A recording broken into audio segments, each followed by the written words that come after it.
새 임대차법이 시행된 지 넉 달이 다 돼가는데 전셋값은 연일 최고치를 기록하고 있습니다. 법의 틈새를 노린 증여가 가파르게 늘고 있는 것도 전세 대란의 한 축으로 지목되고 있습니다. 양시창 기자가 전해드립니다. 네, 한국감정원이 발표한 지난주 전국의 아파트 전셋값 상승률은 0.27%입니다. 상승률 0.29%를 기록했던 지난 2013년 10월 이후 최고치이자 역대 2위 수치입니다. 전세 풍기 현상이 갈수록 심해지는 건데 앞으로가 더 문제라는 비관론도 나오고 있는 상황입니다. 새 임대차법은 세입자의 계약갱신 요구를 거절할 수 있는 정당한 사유로 이 집주인의 실거주를 들고 있는데요. 여기에 빈틈이 있습니다.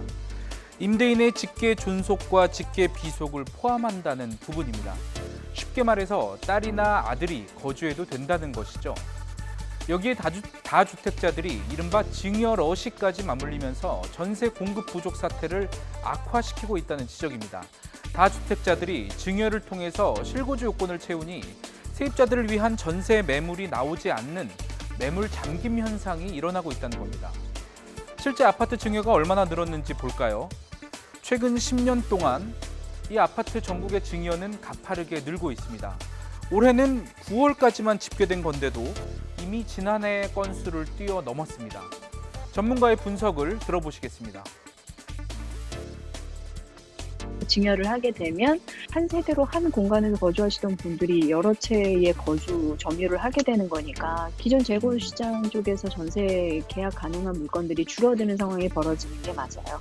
그래서 실제로 정부가 이제 주장한 것은 거주 이동을 하면 비어있는 집은 제로섬이니까 계속 또 동일하지 않겠느냐라는 건데 집주인 거주 요건 같은 것들이 제시되면서 사실상 실제 전세 물건이 줄고 있기도 합니다. 정부는 이르면 모레쯤 전세 대책을 내놓을 전망입니다. 공공임대 물량 공급을 늘리는 쪽에 초점이 맞춰질 것으로 보입니다. 이 역시 물량이 수요자들이 원하는 지역에 얼만큼 공급되느냐 하는 점이 관건인데 이번에는 집값을 안정시킬 수 있을까요?